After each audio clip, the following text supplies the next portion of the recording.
guys, this is Shrinking Kathy with my week 39 post-op RNY update. So, you guys, week 39.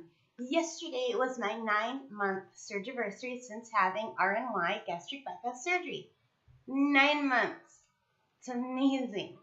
So, you guys, I am 53 years old, 5 foot 4 inches tall, and I had surgery on February the 1st of 2017 in Toronto, Ontario, Canada, with Dr. David Lindsay.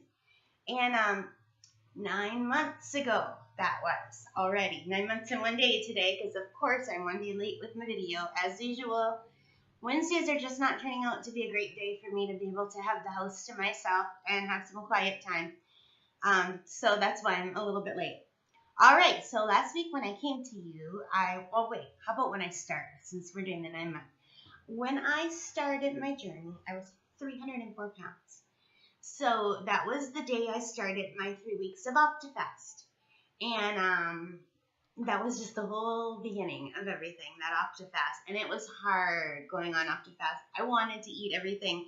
I was staying in Toronto for the first few days on OptiFast because I had to fly to Toronto from the Sioux because it's a 10-hour drive and it was winter. So I was staying with my sister-in-law and her family. She's got 3 teenage kids. And it was just after Christmas, and her house was full of Christmas cookies and chocolates, and they had such good food and like junk food, and oh my God, I was on OptiFast, and it was terrible the first day because I didn't know enough to use cold water, bottled water. I used Toronto tap water. They didn't have any ice. I almost cried when I tasted that first update. But I persevered. I didn't cheat at all. And I lost 23 pounds in my 3 weeks of Opti. And before I knew it, I was back in Toronto having surgery on February the 1st. So a lot of people in the States who do this, they do their, they have to do like a 6-month or more weight loss before they can have surgery. It's not like that in Canada. We just get OptiFast, and it depends on how much you weigh. And I think like just generally is between 1 to 3 weeks of OptiFast. Because I was over 300 pounds, I got the 3 weeks. So, but it was good because that marked the first time that I succeeded at something without cheating. So, and just hold that in mind. So anyway, yeah, so 304 pounds, and last week when I came to you, I was 183, and today and yesterday, I am 179.8. So that is a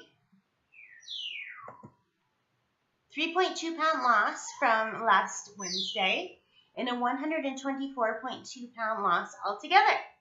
So yeah, I'm really happy with that, especially given that I hit this weight last Friday.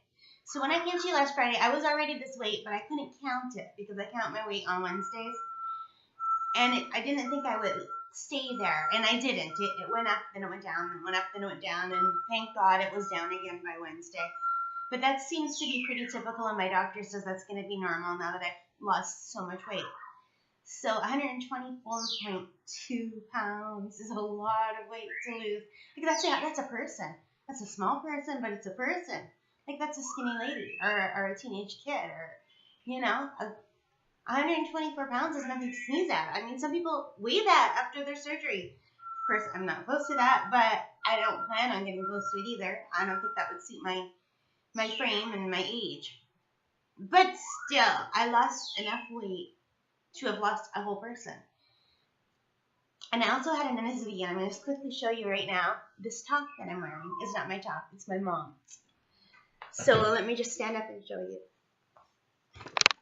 So anyway, last year, before I had surgery, I would be doing the laundry.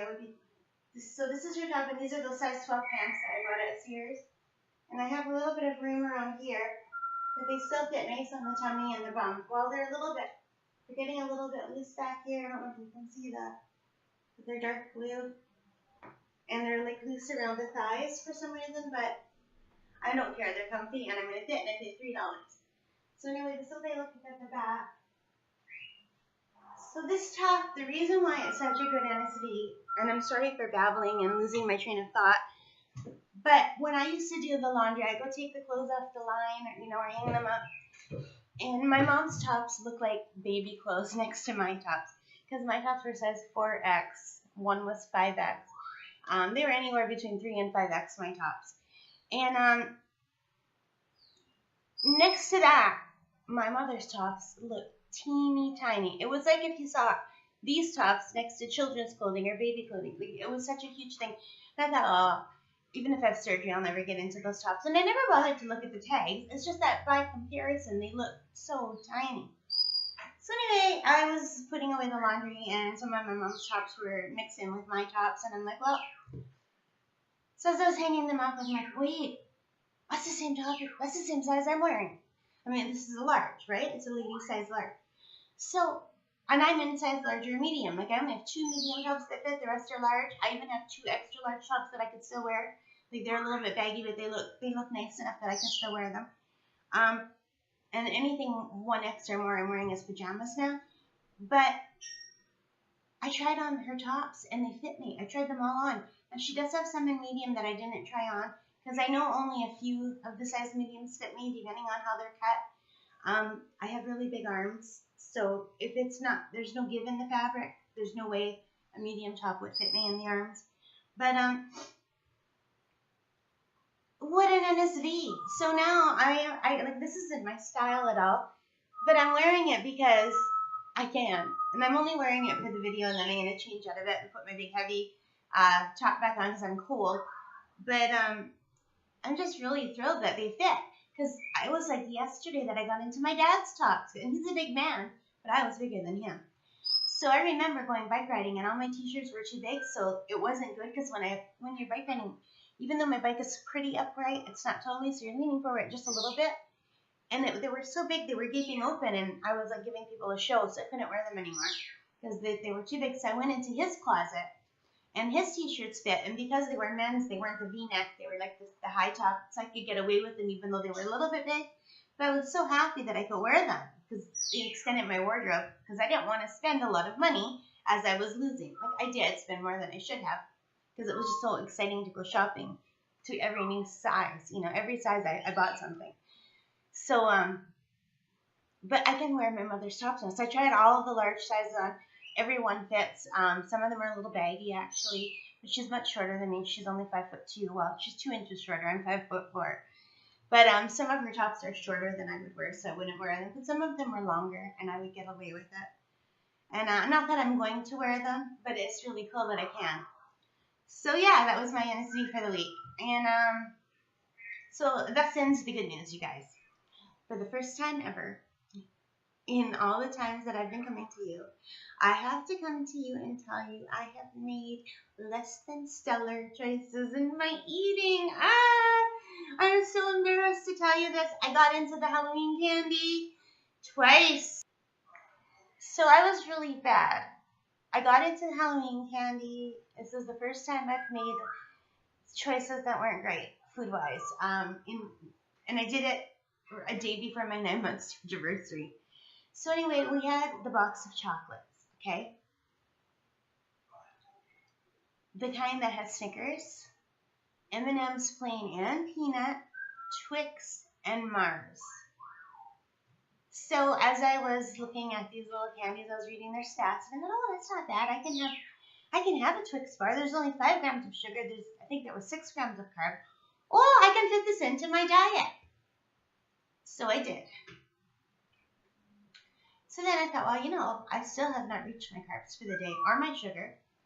I'm going to have the M&M's peanuts, because peanuts aren't bad. That's protein. I can have peanuts.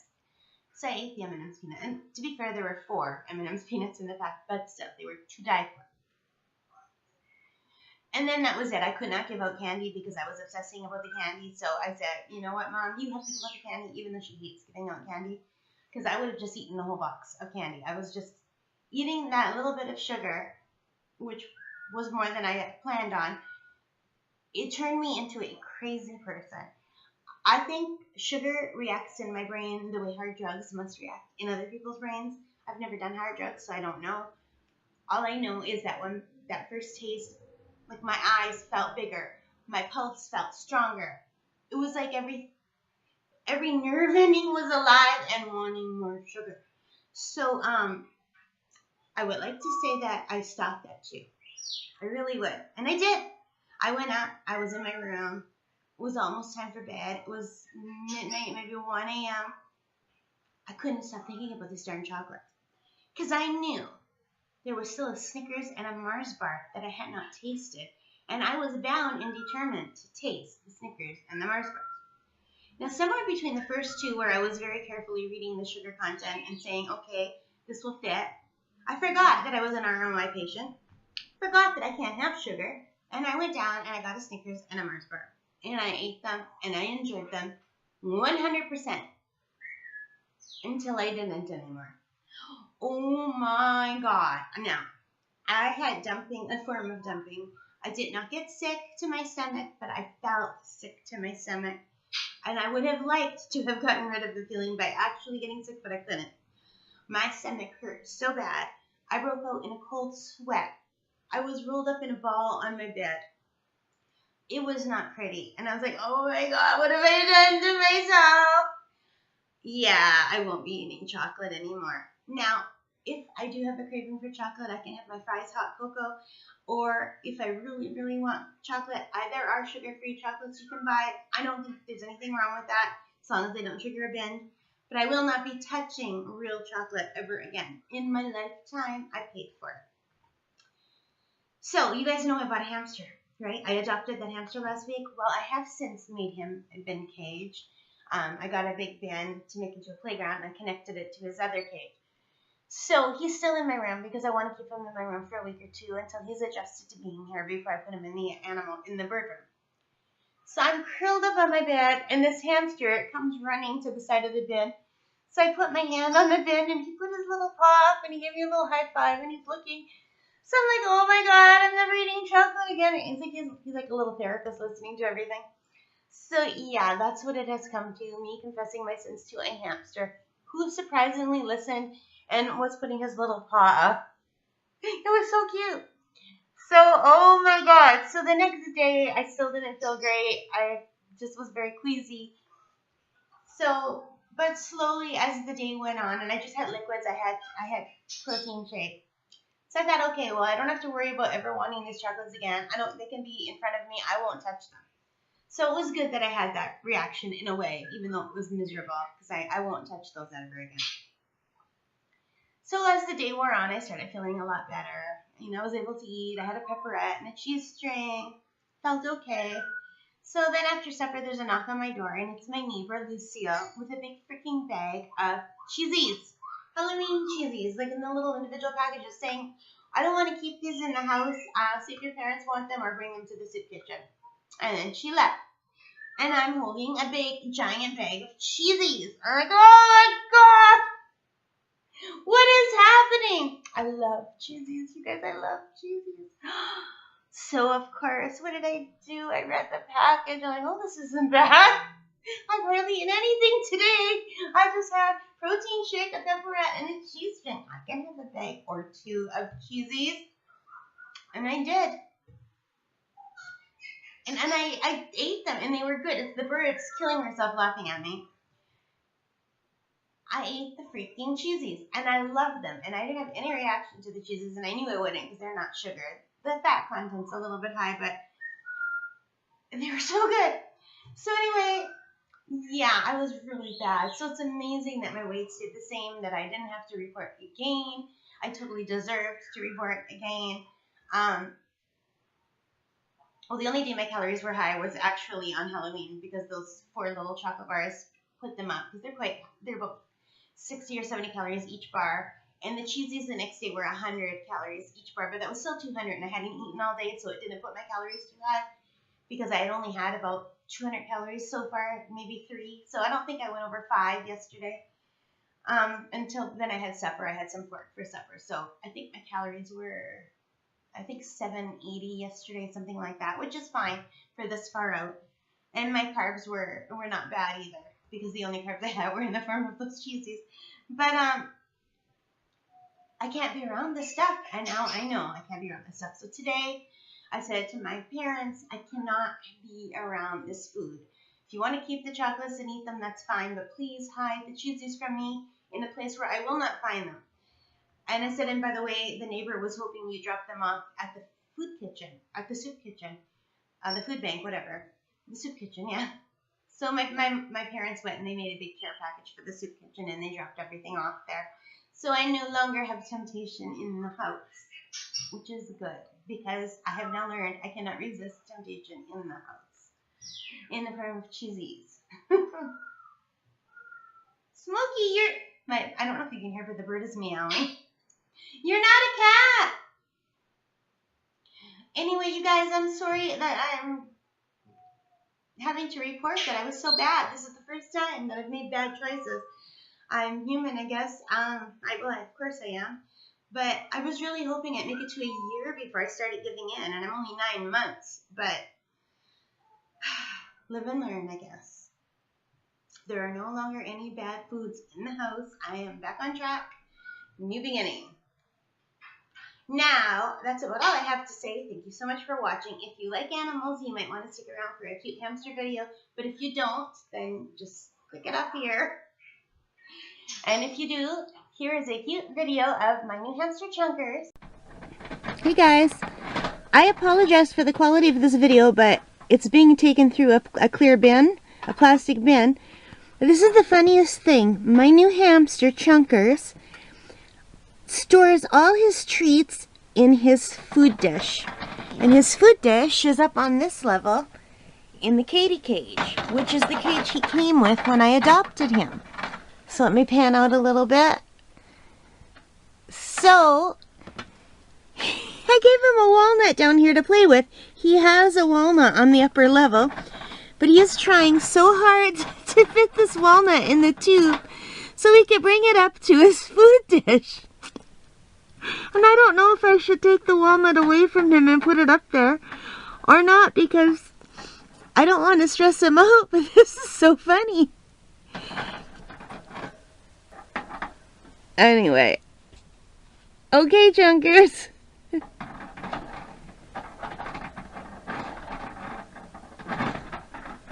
It's the bend, I think, that's... Oh! Oh my God! Look at him go! Oh, he's not gonna get it up. Chunkers! Oh my God! He's doing it! He did it! Chunkers, oh my goodness! You cuckoo hamster, you did it! Yay, Chunkers! And here's the new bin cage that I made for him. It's a little playground. Alright guys, thanks for watching. Take care. Bye.